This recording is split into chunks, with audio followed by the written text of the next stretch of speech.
दो व्यक्ति हैं मेरे अनुसार, एक पुरुष एक महिला। फिर रेणुका जी ने जो नम्रता से कहा था कि मुझे न चाहते हुए भी ये सब करना पड़ा, इस वाक्य का क्या अर्थ होता है?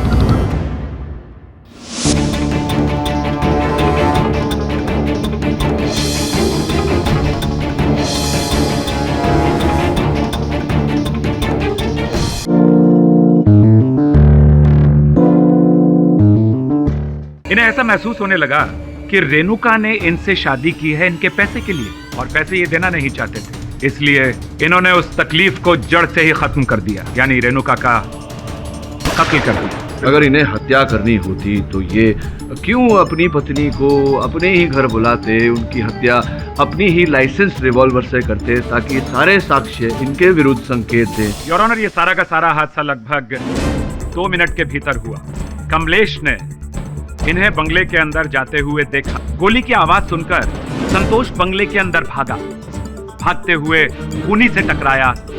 कोई ऐसी बात जो आपको याद न रही हो? जी हाँ, मैंने एक आवाज सुनी थी बंगले के अंदर से, और वो किसी औरत की आवाज थी। क्या क्या कह रही थी वो? वो कह रही थी कि नहीं, तुम ऐसा नहीं कर सकती। सब ठीक हो गया, अब रुपेश को कोई भी नहीं बचा सकता। संभवतः यही वो खोई हुई कड़ी है जिसे हम ढूंढ रहे थे। योर ऑनर, इस मुकदमे का आधार ये है कि रुपेश जी की पत्नी रेणुका जी की हत्या हुई रुपेश जी के मडाइलैंड वाले बंगले में, और इसका आरोप रुपेश जी पर लगाया। कमलेश जी जो सुन नहीं पाते, बोल नहीं पाते, उन्होंने खूनी को बंगले में जाते हुए देखा दोपहर के करीब 3 साढ़े 3 बजे, और दूसरे संतोष ये बंगलों के ठीक बाहर बस स्टॉप पर थे। ये देख नहीं सकते योर ऑनर, पर गोली की आवाज सुनते ही ये बंगले में चले गए और खूनी इनसे टकराया। संतोष जी ने उसके सूट का मटेरियल पहचाना। जी हाँ, यही कपड़ा था। तुमने अपने बयान में कहा था कि उन्होंने खास तरह की परफ्यूम लगाई हुई थी। क्या परफ्यूम थी वो? एंजल परफ्यूम का एक्वा फ्रेश वर्जन था वो। और ये भी बताया कि उसने बड़े फ्रेम के चश्मे पहने थे। फिर इन्हें वहां रेणुका की लाश मिली। शोर मचाकर इन्होंने लोगों को आगाह किया। पुलिस को लाश के पास से एक बंदूक बरामद जो रुपेश जी के नाम रजिस्टर्ड है। पिछली सुनवाई में ये बात भी सामने आई है कि घटनास्थल पर हत्यारे ने जो चश्मा पहना था, जिसका वर्णन 2 गवाहों ने किया, वो चश्मा योर ऑनर मेरे मुवक्किल रुपेश जी के चश्मे से विपरीत बिल्कुल अलग है। योर ऑनर, प्रश्न ये उठता है कि अगर यह हत्या रुपेश जी ने नहीं की तो हत्यारा कौन है? हत्यारा वही है योर ऑनर जिसको रेणुका जी की मृत्यु से और रुपेश जी के दंड पाने से सबसे अधिक लाभ था। इस बात पर रोशनी डालने के लिए मैं संतोष जी को एक बार फिर से कटघरे में बुलाने की अनुमति चाहता हूँ। अनुमति है। संतोष जी, उस दिन आप बंगले के बाहर बस स्टॉप पर खड़े थे।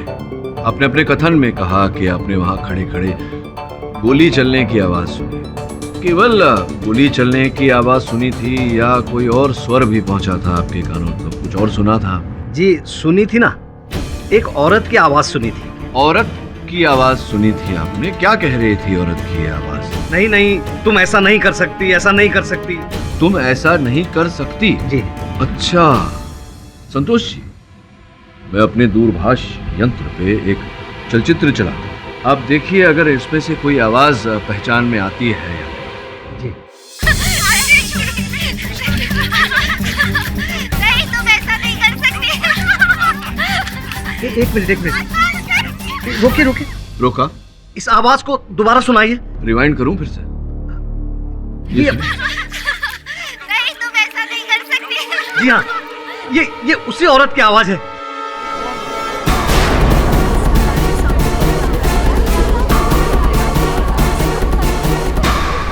योर ऑनर, जिस स्वर को संतोष जी ने पहचाना है वो रेणुका जी का स्वर है। मगर रेणुका जी उस दिन हादसे के समय ये कह रही थी कि नहीं, तुम ऐसा नहीं कर सकती। इसका अर्थ ये निकलता है कि वो किसी महिला से बात कर रही थी। Objection your honour. केडी साहब, आपके कहने का मतलब है कि खूनी एक आदमी नहीं बल्कि... योर ऑनर, कुरैशी साहब बिल्कुल ठीक समझे। ये हत्या पुरुष ने नहीं, किसी महिला ने की है।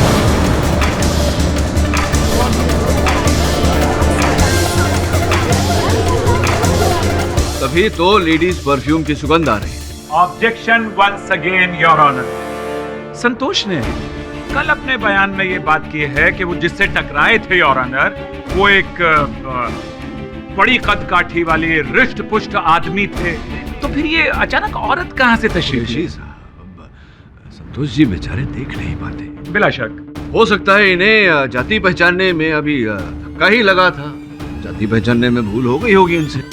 अरे जनाब केडी साहब, अब ये मत फरमाइएगा कि टकराने के बाद वो इतना भी नहीं पहचान सके कि वो आदमी था या औरत थी। आजकल तो कुरैशी साहब औरत और आदमी को छोड़िए ना ये बातें। चलिए एक काम करिए, आप आंखें बंद करके यूं खड़े रहिए सामने। छोड़िए, अभी क्या शगुफा है ये? विश्वास रखिए मुझ पर। आप आंखें बंद करिए। चलिए।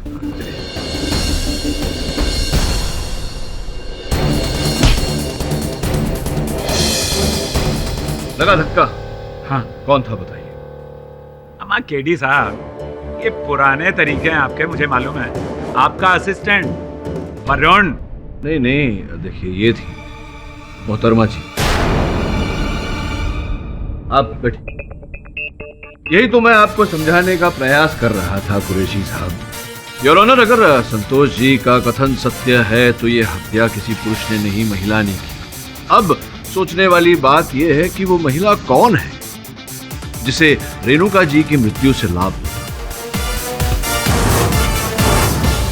सर्वप्रथम मैं लीसा जी को कटघरे में बुलाने की अनुमति चाहूंगा। अनुमति है। हाँ लीसा जी बताइए, हत्या के समय आप कहाँ थे? ऑफिस में। सोच के बताइए। आप मेरे साथ मजाक कर रहे हैं क्या?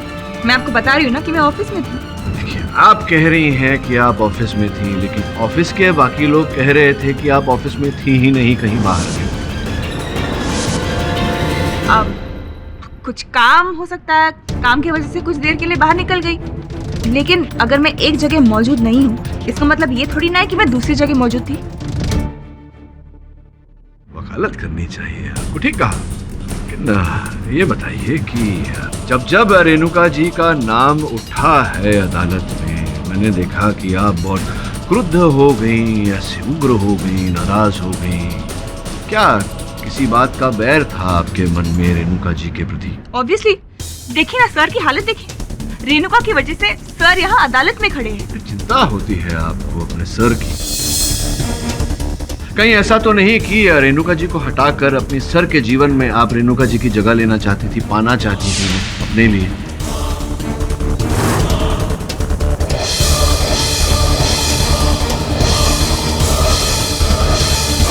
ये क्या कह रहे हो केडी?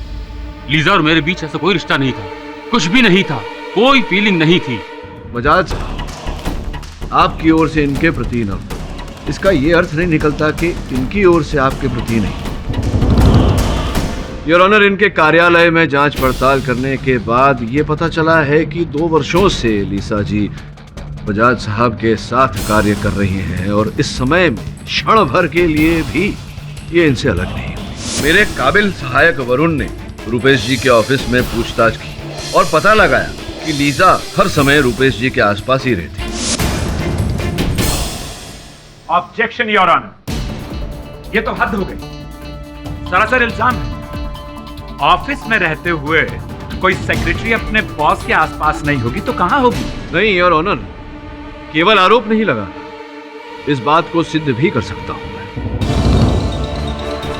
अब हमारे घरों में ही सेवक सेविकाएं हर 10-12 महीने में वेतन वृद्धि की मांग करती हैं। ऐसे में लीसा जी 2 वर्षों से रुपेश जी के यहाँ काम कर रही हैं, उसी वेतन पर। मांग भी नहीं की कोई। हो सकता है कि उनके पास कोई दूसरी चॉइस या आपके हिसाब से विकल्प ना रहा हो। अचंभे की बात है, कुरैशी साहब के विकल्प था। कुछ ही समय पहले रुपेश जी के एक मित्र ने इन्हें दुगने वेतन पर अपनी कंपनी में रखने का प्रस्ताव दिया, किंतु ठुकरा दिया आपने, ठुकरा दिया था। सच है कि नहीं? बिल्कुल सही है। क्यों? वो क्या है ना, मुझे लगा था सर मेरे काम से प्रसन्न होकर मुझे प्रमोट करेंगे और किसी दूसरे कंपनी में पैसों का लालच करने से अच्छा है उसी कंपनी में प्रमोशन पाए। बड़े उच्च विचार हैं आपके लीसा जी, सुनकर प्रसन्नता हुई। चलिए बताइए कि वो जो छोटा सा स्थान था आपका, वो मेज जो रुपेश जी के कैबिन में ही रखा था, जिस पर से आप अपना कार्य करती थी, वो छोड़ना राजी नहीं था, जबकि आपको अपना स्थान दिया गया था, आपको अपना कैबिन दिया गया था, किंतु फिर भी आप रुपेश जी के कैबिन में रहना चाहती थी। ऐसा क्यों? क्या कारण है इसके पीछे? क्योंकि मैं सर के पास रहना चाहती थी। मैं सर से प्यार करती हूँ।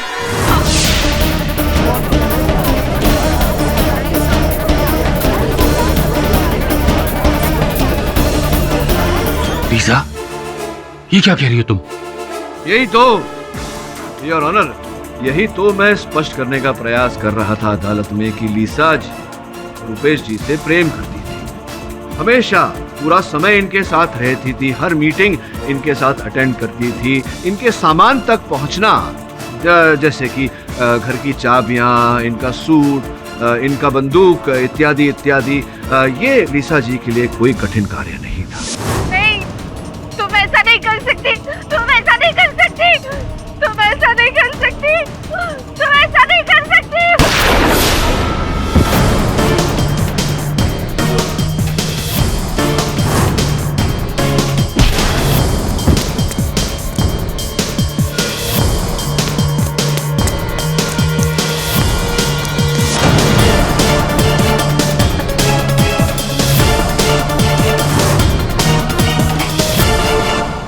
केडी साहब, कहानी बहुत तेजी से आगे बढ़ रही है और इसके कुछ पन्ने छूट भी रहे। क्या कीजिए, संतोष जब खूनी से टकराया था तो उसके हाथ एक चश्मा लगा था।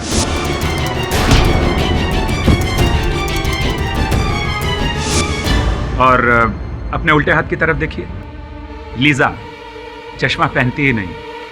क्या बात कर रहे हैं जी? पहनती है चश्मा, आप ध्यान से देखिए। मैं ध्यान से क्या देखूं, आप मजाक कर रहे हैं। अरे मजाक नहीं कर रहा है, देखिए लीजा जी पहनी हुई हैं लेंजेस।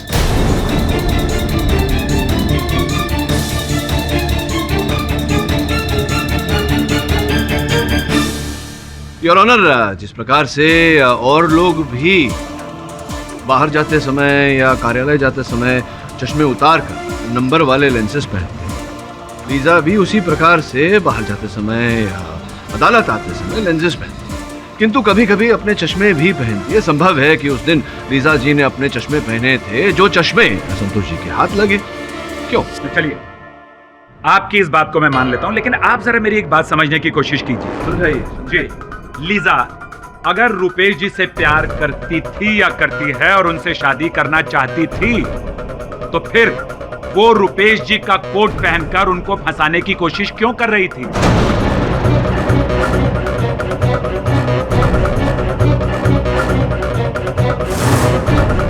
योर ऑनर, हर कत्ल का एक मकसद हुआ करता है। लीजा अगर दीवानावार रुपेश से मोहब्बत करके उससे शादी करना चाहती थी, और लीजा को अच्छी तरह से मालूम था कि रुपेश रेणुका के प्यार में गिरफ्त हो चुके हैं और उनसे शादी करना चाहते हैं, तो फिर शादी से पहले ही लीजा ने रेणुका का कत्ल क्यों नहीं करवा दिया?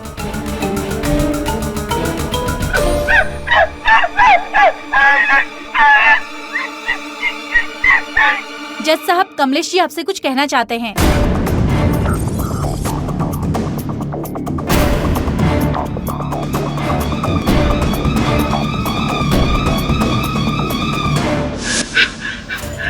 मैंने औरत को नहीं देखा था, मैंने आदमी को ही देखा था।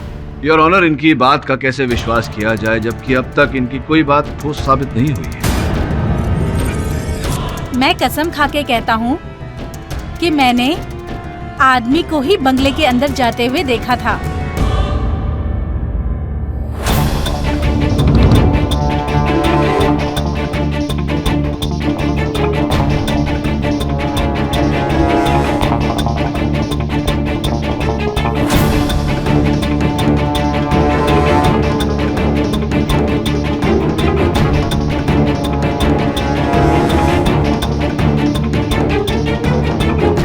Objection your honour. केडी साहब अदालत में इस तरह इशारेबाजी से बात नहीं कर सकते। योर ऑनर, मैं केवल कमलेश जी से इतना पूछ रहा था कि जब ये बोल नहीं पाते, सुन नहीं पाते, तो इतना विश्वास से कैसे कह रहे हैं। उत्तर में इन्होंने कहा कि मैंने उस आदमी को किसी को हाथ हिला के इशारा करते हुए देखा था। वो औरत नहीं थी, वो आदमी ही था। टेडी साहब, कोशिश तो बहुत अच्छी थी आपकी, पर सॉरी, सुना आपने, वो मर्द ही था, औरत नहीं। योर ऑनर, कुरैशी साहब अगर मेरी भूल पकड़ने के स्थान पर सत्य को पकड़ने का प्रयास कर रहे हो तो संभवतः सुनते जो मैंने सुना कमलेश जी के कथन। कमलेश जी ने कहा कि उन्होंने मर्द को देखा, एक पुरुष को देखा, और वो पुरुष किसी को इशारा कर रहा था। योर ऑनर, प्रश्न है क्या इशारा कर रहा था? इशारे के द्वारा क्या कहना चाह रहा था? इससे भी महत्वपूर्ण प्रश्न ये है योर ऑनर कि किसे इशारा कर रहा था?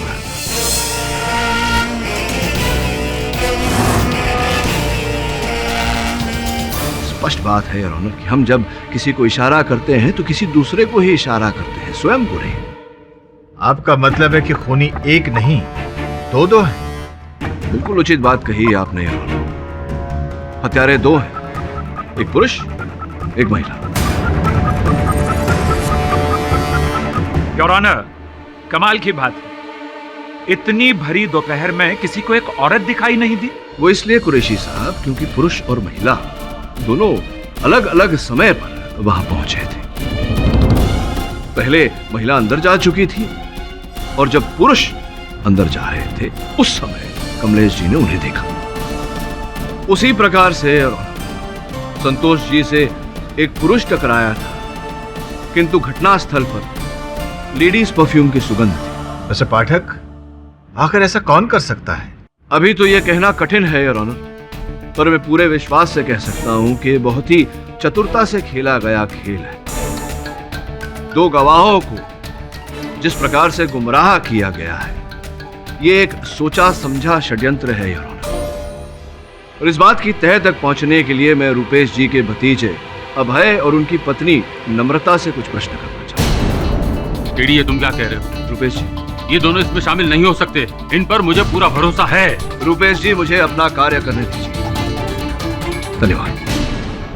अभय जी, रुपेश जी के व्यवसाय में आप उनका हाथ बटाते हैं, बताइए क्या क्या उत्तरदायित्व किया है रुपेश जी ने? मैं बस उतना ही करता हूँ जितना अंकल कहते हैं, बस कोई खास जिम्मेदारी नहीं। अच्छा, क्या मेरा ऐसा कहना मेरी भूल होगी कि अपनी संतान न होने के कारण ये आपको अपना बेटा मानते हैं? नहीं, ये सच है। योर ऑनर, अभय जी से रुपेश जी प्रेम करते हैं, इन्हें अपना सुपुत्र मानते हैं।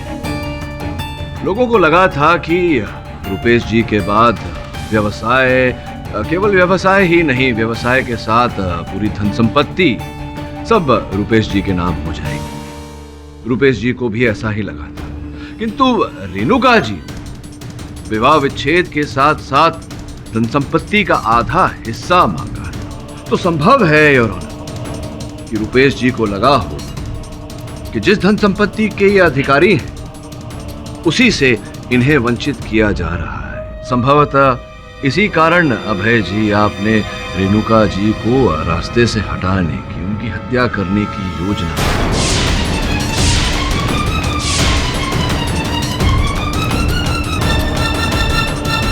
योर ऑनर, मैं रुपेश जी को वर्षों से जानता हूँ। एक समय जब हम दोनों की भेंट हुई थी तब रुपेश जी ने मुझसे कहा था कि पता नहीं आजकल मेरा भतीजा अभय किन लोगों के साथ उठ बैठ रहा है, बहुत परेशान हो गया हूँ मैं। रुपेश, मुझे तो लड़का समझदार ही लगता है। तो तू ही कह रहा था कि वो अपनी पत्नी नम्रता के साथ मिलकर तेरा व्यवसाय अच्छी तरह से संभाल रहे हैं।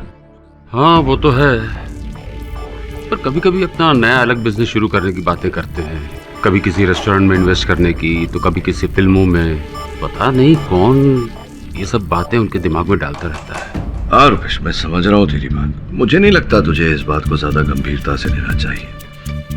इस उम्र में मन विचलित होता है, लोग दोस्तों की बातों में भी आ जाते हैं। समय प्रतीक्षा करके देख ले। अभय जी, क्या मेरा ऐसा कहना मेरी भूल होगी कि रुपेश जी तो आपको अपना सुपुत्र मानते थे, किंतु आपकी नजर केवल इनके जायदाद पर थी। आपने सोचा कि रेणुका जी को मारकर उनकी हत्या करके उस आरोप में रुपेश जी को फंसा दिया जाए तो पूरी जायदाद आपकी हो जाएगी, और ऐसा आपने किया। चाचा जी, क्या आपको वाकई ऐसा लगता है? नहीं, क्यों ना लगे, क्यों ना लगे ऐसा। अब बताइए, जब उस होटल में आप मिलने गए थे अपने चाचा जी से, अचानक 1-1.5 घंटे के लिए अपनी पत्नी समेत आप कहाँ गए?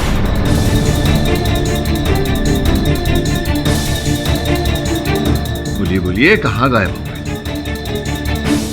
प्राय अपराधी के पास उत्तर नहीं है।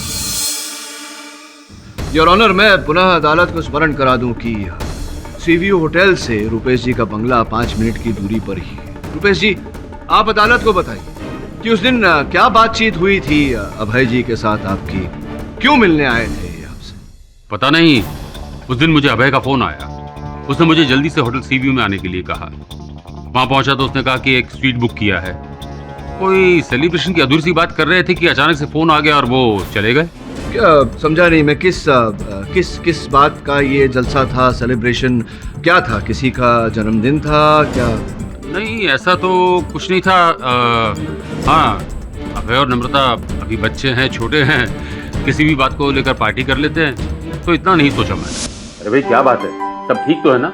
ये अचानक से मुझे यहाँ होटल क्यों बुला लिया? चाचा जी, आपके लिए छोटा सा सरप्राइज है। क्यों भाई, बता दे? तुम रुको, चाचा जी एक खुशखबरी है, बस वही आपके साथ बांटना चाहते हैं। अरे क्या है, बताओ भी। अभी नहीं, थोड़ा इंतजार करना पड़ेगा। क्यों? आप ऐसा कीजिए, आप एक कप कॉफी पीजिए, हम जरा जल्दी से बाहर होके आते हैं। बाहर? अरे भाई, मुझे भी जल्दी कहीं जाना है। चाचा जी, आपको मेरी के समय आप कहीं नहीं जाएंगे।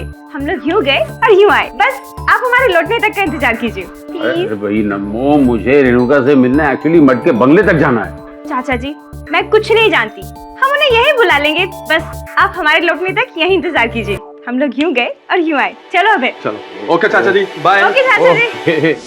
विचित्र बात है कि आपने और आपकी पत्नी नम्रता ने रुपेश जी को अपने बंगले पर जाने से रोका, अपनी पत्नी रेणुका जी से भेंट करने से रोका, और फिर आप अपनी पत्नी समेत गायब हो गए। ऐसे में इनके बंगले की चाबियां और इनका सूट प्राप्त करना आपके लिए कोई कठिन बात तो रही नहीं है।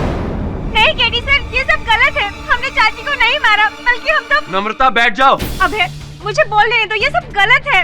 तुम अदालत को बता क्यों नहीं देते? तुम्हें तो मैंने पहले ही बोला था कि पहले दिन अदालत को सब सच बता दो। मैंने कहा चुप हो जाओ। तुम बोलते क्यों नहीं? मैं चुप नहीं रहूंगी, मैं जज साहब को सब सच बता के रहूंगी। जज साहब, हम लोगों ने एक छोटी सी सरप्राइज पार्टी प्लान की थी चाची के घर वापस लौटने की खुशी में। चाची रुपेश चाचा से कोई जायदाद लेने के लिए नहीं मिलना चाहती थी, बल्कि वो तो सारे लड़ाई झगड़े खत्म करके घर वापस आना चाहती थी।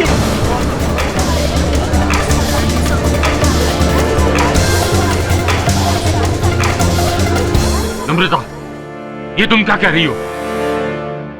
अभय, क्या ये सच है? रेणु वापस आना चाहती थी? जी चाचा जी। तुमने मुझे बताया क्यों नहीं? इसीलिए तो हमने स्वीट बुक कराया था। रेणु चाची ने नम्रता को फोन करके बताया था कि वो वापस लौटना चाहती है। जज साहब, मैं आपको सारी कहानी बताती हूँ। देखिए, आपको जो कुछ भी कहना है कटघरे में आके कहिए। जज साहब, पिछले 1 साल में मैं और रेणुका चाची बहुत अच्छे दोस्त हो गए थे। वो मुझसे अपनी हर बात शेयर करती थी, कुछ नहीं छुपाती थी मुझसे। और फिर आप दोनों के डिवोर्स की बात चली और वो बात अदालत तक पहुंच गई। चाची जी ये सब बिल्कुल नहीं चाहती थी, वो आपसे डिवोर्स नहीं लेना चाहती थी। उन्होंने मुझे खुद फोन करके बोला कि वो इस सबसे खुश नहीं है। मुझसे बहुत बड़ी गलती हो गई नम्रता, ना चाहते हुए भी मुझे ये सब करना पड़ा। मैंने रुपेश के साथ ठीक नहीं किया। मैं ये डिवोर्स केस वापस लेना चाहती हूँ। मतलब तुम्हें डिवोर्स केस वापस लेना चाहती हो? चाचा जी के पास वापस आना चाहती हो? Oh my God Renuka, it's such a good news. तुम्हें नहीं पता चाचा जी तुमसे कितना प्यार करते हैं। वो ये सब जान के कितना खुश होंगे। जानती हूँ, और मैं भी उनसे बहुत प्यार करती हूँ। मैं उन्हें मिलकर सब कुछ बता देना चाहती हूँ और उनसे माफी मांगना चाहती हूँ। तो मैं उन्हें फोन करूँ? नहीं, तुम मत फोन करो, मैं करूँगी और सामने से सारी बातें कह दूंगी। अच्छा ठीक है, एज यू विश। हम बहुत खुश थे, आपको सरप्राइज देना चाहते थे, इसलिए आपको कॉल करके होटल बुलाया और रुकने को कहा। हम बाकी दोस्तों को भी इनवाइट करना चाहते थे और सोचा था कि रेणु चाची को भी वहीं बुला लेंगे। हेलो, अरे भैया केक कब लेके आएंगे आप? अच्छा सुनो, उसमें 50 रेड रोज के बुके और ऐड कर लेना। ओके। हेलो मिस्टर कपूर, चाचा जी और रेनू चाची ने आपस के डिफरेंसेस सुलझा लिए हैं, तो हमने आज शाम को एक पार्टी रखी है। आप प्लीज आइएगा भाभी जी को लेके, वो भी जल्दी।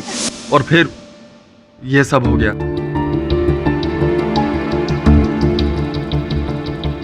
आप पहले से इतना दुखी थे और हम ये सब बता के आपको और दुखी नहीं करना चाहते थे, इसीलिए हम चुप रहे। तो भतीजा बेटा ही निकला गेटी साहब, ना पैसों की लालच, ना जायदाद का मोह। अब क्या कहेंगे हुजूर? बताइए मिस्टर पाठक, आप कुछ और पूछना चाहते हैं? इस समय कुछ नहीं पूछना चाहता हूँ योर ऑनर, किंतु हाँ, जितने साक्ष्य हैं उनकी एक बार फिर जांच करने का समय चाहता हूँ। ठीक है किंग, अदालत की कार्रवाई दोपहर 2:30 बजे के बाद वापस शुरू की जाएगी।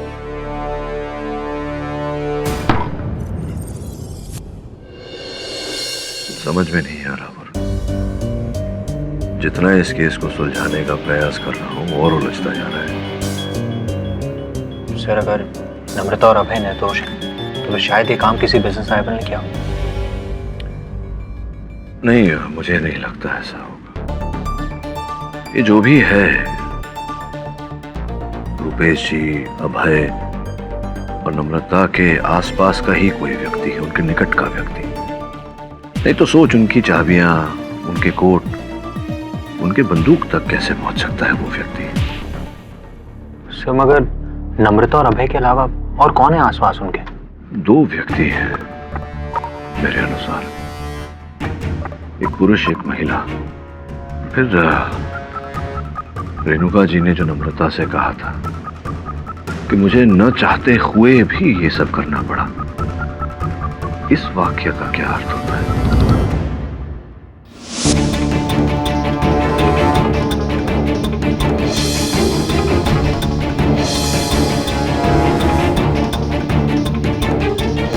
योर ऑनर, इस मुकदमे में मिस्टर रुपेश बजाज मुख्य आरोपी केवल इस कारण बने क्योंकि इनके पास रेणुका जी की हत्या करने का उद्देश्य था, जो ये था कि ये अपनी पत्नी रेणुका जी के साथ अपना विवाह विच्छेद करना चाहते थे।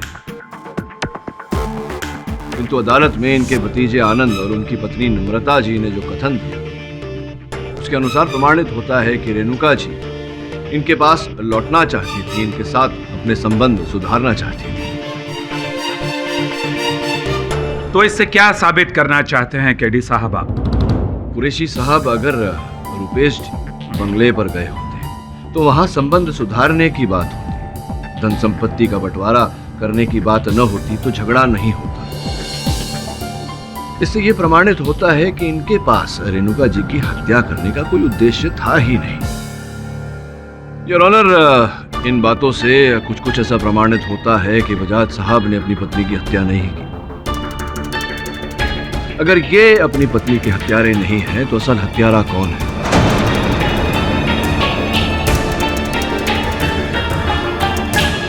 आनंद और नम्रता के अतिरिक्त कौन है योर, जो जानता था कि रेणुका जी रुपेश जी के पास लौट आना चाहती है, इनके साथ अपने संबंध सुधारना चाहती है? कौन है योर ऑनर जिसको रेणुका जी के लौट आने से नुकसान होता? हो सकता है रेणुका जी का कोई पुराना आशिक, जो ये नहीं चाहता था कि रेणुका जी वापस रुपेश जी के पास जाएं। कृपया बताइए कुरैशी साहब की वो महिला जो उस दिन बंगले पर उपस्थित थी, जिसे रेणुका जी ने बोला था तुम ऐसा नहीं कर सकती, वो कौन थी? योर ऑनर, स्पष्ट है कि रेणुका जी उस महिला को जानती थी। योर ऑनर, मुझे नहीं लगता कि ये केस उतना साधारण है जितना कि हम समझ रहे हैं। मुझे ऐसा लग रहा है कि ये बहुत ही विशाल षड्यंत्र का एक छोटा सा हिस्सा है। मिस्टर पाठक, आप जो भी कहना चाहते हैं साफ साफ कहिए। योर ऑनर, मैं अदालत के समक्ष समाचार के कटे हुए कुछ टुकड़े प्रस्तुत करना चाहूंगा। इससे स्पष्ट होता है योर ऑनर कि हमारे देश में कुछ ऐसे गिरोह हैं जो महिलाओं का विवाह कुछ ऐसे अमीर बिजनेसमैन और इंडस्ट्रियलिस्ट्स को फंसाने के लिए करते हैं, ताकि विवाह विच्छेद कर देने के बाद उनकी जायदाद का हिस्सा, उनकी संपत्ति का हिस्सा प्राप्त कर सके।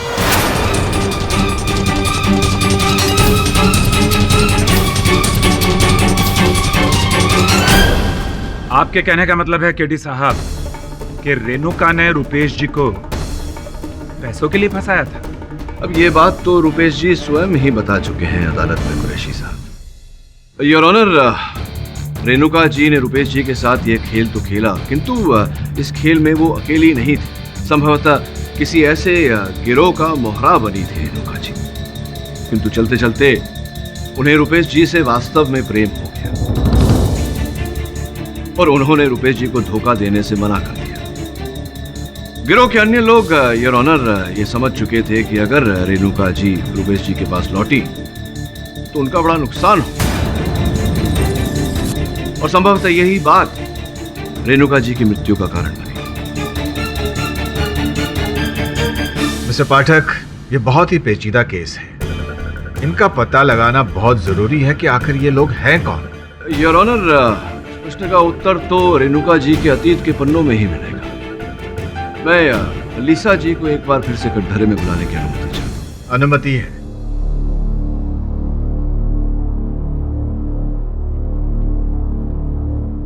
नहीं, बस वहीं तक ठीक है, ऊपर जाने की जरूरत है। योर ऑनर, लीसा जी तो यहाँ आ चुकी हैं। इस केस से जुड़े तो अन्य लोगों को भी मैं बुलाना चाहूंगा यहाँ, अभय जी और नम्रता जी। केडी साहब, अब ये क्या नया नाटक है? देखते जाइए आगे आगे सत्य का खेला। मिस्टर अभय और मिस नम्रता, आप दोनों सामने आ जाइए।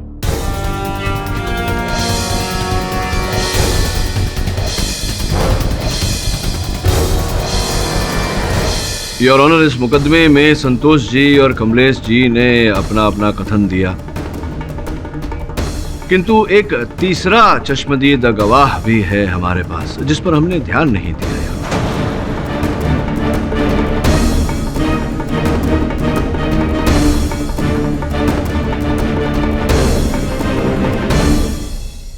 तीसरा गवाह? जी, तीसरा गवाह। वो कौन है? योर ऑनर, संतोष जी का कुत्ता। मैं उसे अदालत में बुलवाने की अनुमति चाहता हूं।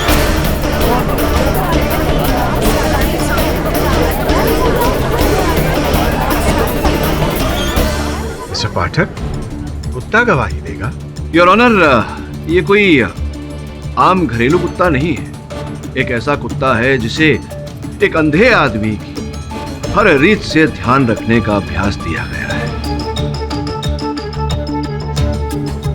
योर ऑनर, वो देख भी सकता है, सूंघ भी सकता है और अपनी रीत से बोल भी सकता है। कृपया मुझे उसे अदालत में बुलवाने की अनुमति दें।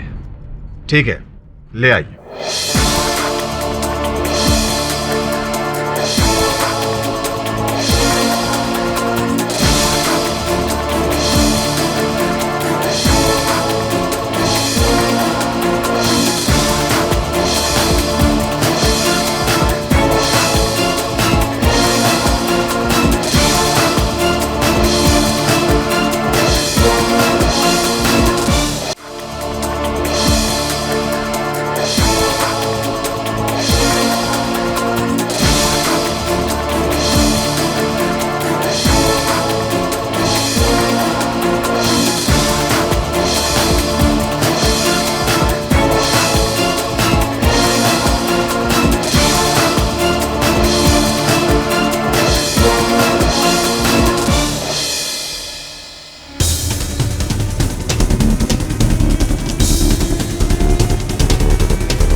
धन्यवाद, ले जाइए। आप दोनों बैठो। आप कटघरे में। योर ऑनर, मनुष्य कभी कभी मनुष्य को पहचानने में भूल कर बैठता है, किंतु एक जानवर कभी झूठ नहीं बोलता। लीजा जी जब प्रथम बार अदालत में अपना कथन देने आई थी, उस समय भी ये कुत्ता इन्हें देखकर भौंक रहा था।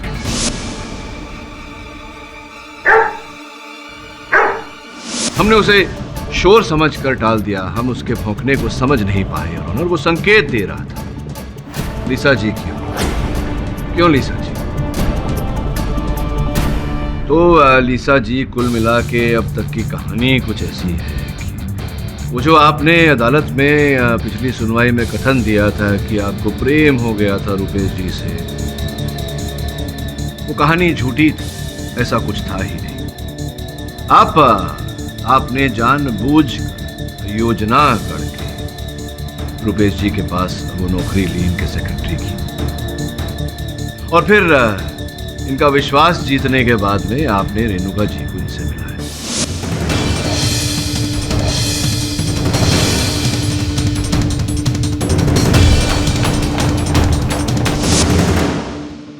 और आपकी और रेणुका जी के साथ रहने की और उनके आपकी सहेली होने की वो भी सारी कहानी झूठी है। वास्तविकता तो ये है कि रेणुका जी इस खेल में केवल एक मोहरा थी, छोटी सी, जिसका उपयोग आपने किया इनका धन पाने के। और जब आपको पता चला कि ये खेल खेलते खेलते रेणुका जी वास्तव में प्रेम करने लगी है रुपेश जी से, और वो इन्हें सारी बात बताने वाली है, इन्हें धोखा देने से उन्होंने इनकार किया, तब भय के कारण और नुकसान झेलने के कारण आपने रेणुका जी की हत्या कर दी।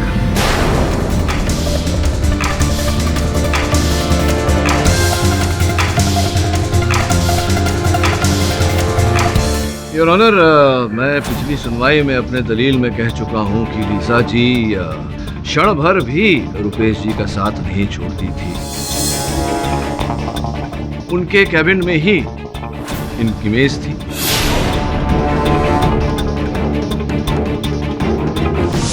ऐसे में इनके सामान तक पहुंचना, बंगले की चाबी, इनका कोट, इनकी बंदूक इत्यादि, ये लीजा जी के लिए कठिन नहीं था। एक मिनट केडी साहब, आपने कहा कि इस खेल में एक नहीं बल्कि दो खिलाड़ी थे। आपके कहने का मतलब है कि अगर लीजा ने रेणुका जी को मारा तो फिर वो दूसरा कौन था, वो आदमी कौन था जिसे कमलेश ने देखा? प्लीज। अरे पिछली सुनवाई में इस बात का संकेत भी संतोष जी का कुत्ता दे चुका है, स्मरण नहीं है आपको?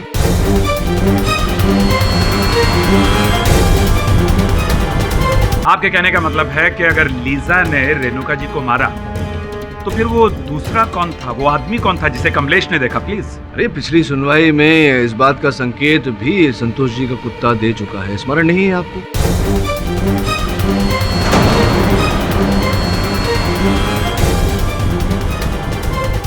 योर ऑनर, मैं रुपेश जी के ऑफिस बॉय मयूर को कटघरे में बुलाने की अनुमति चाहता। तो मयूर जी, ये बताइए कि आप और लीसा इस कंपनी में एक ही समय पर आए थे, नौकरी एक ही साथ मिली थी उसी समय पर।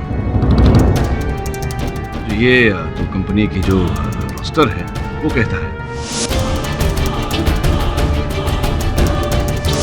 और आप दोनों के फोन की सूची, देखिए झूठ मत बोलिएगा, जज साहब की मेज पर रिपोर्ट रखी हुई है। आप दोनों के दूरभाष यंत्र की सूची ये कहती है कि आप और लीसा बहुत बातचीत किया करते थे। योर ऑनर, वास्तव में इनका नाम मयूर नहीं है, एंथनी डिसूजा है।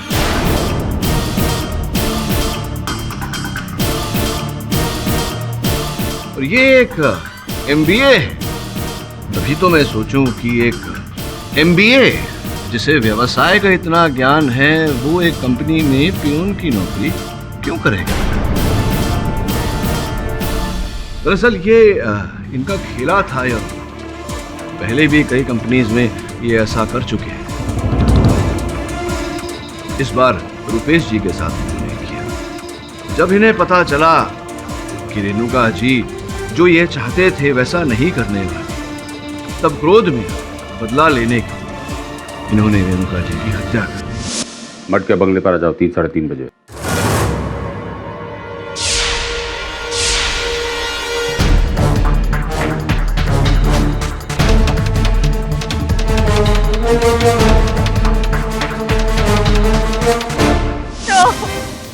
तुम ऐसा नहीं कर सकती। नहीं, तुम ऐसा नहीं कर सकती। तुम ऐसा नहीं कर सकती।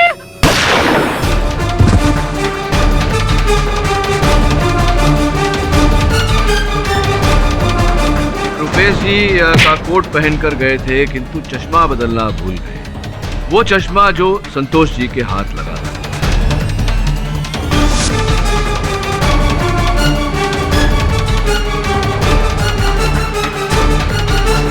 अनीसा जी, सोच समझकर योजना बनाकर आप दोनों ने यह हत्या की है। मुझे नहीं लगता कि आपकी आंखों में ये आंसू देखकर न्यायाधीश महोदय प्रभावित होंगे और आपका दंड कम करेंगे। चलिए, अगर आप ये कहानी कबूल कर लें तो हो सकता है कि वो ऐसा करें। अदालत को ये बताइए कि आपने हत्या की तो की, किंतु इसके आरोप में रुपेश जी को क्यों फंसाया? रेणुका के जाने के बाद हमें पता था कि जायदाद हमें नहीं मिलेगा। हम कानून की कार्रवाई से बचना चाहते थे, इसलिए हमने सर को फंसाया। हमें पूरा यकीन था कि सर फंस जाएंगे और हम यहाँ से गए तो। डिफेंस, तमाम गवाहों और सबूतों को मद्देनजर रखते हुए यह अदालत एक हत्या और धोखेबाजी का इतना बड़ा खेल रचने के लिए लीजा को उम्र कैद की सजा सुनाती है और एंथनी डिसूजा उर्फ मयूर को 10 साल कैद की सजा सुनाती है और मिस्टर रुपेश बजाज को इस केस से बाइज्जत बरी करती है। The case is closed. Qureshi साहब, एक और हीरा आपके मुकुट में। विवाह हो गया आपका? कोशिश कर रहा हूं। कहने का अर्थ यह है कि विवाह करने से पहले निश्चित कर लीजिएगा कि होने वाली पत्नी आपसे प्रेम करती है या आपके दौलत से। क्यों है ना?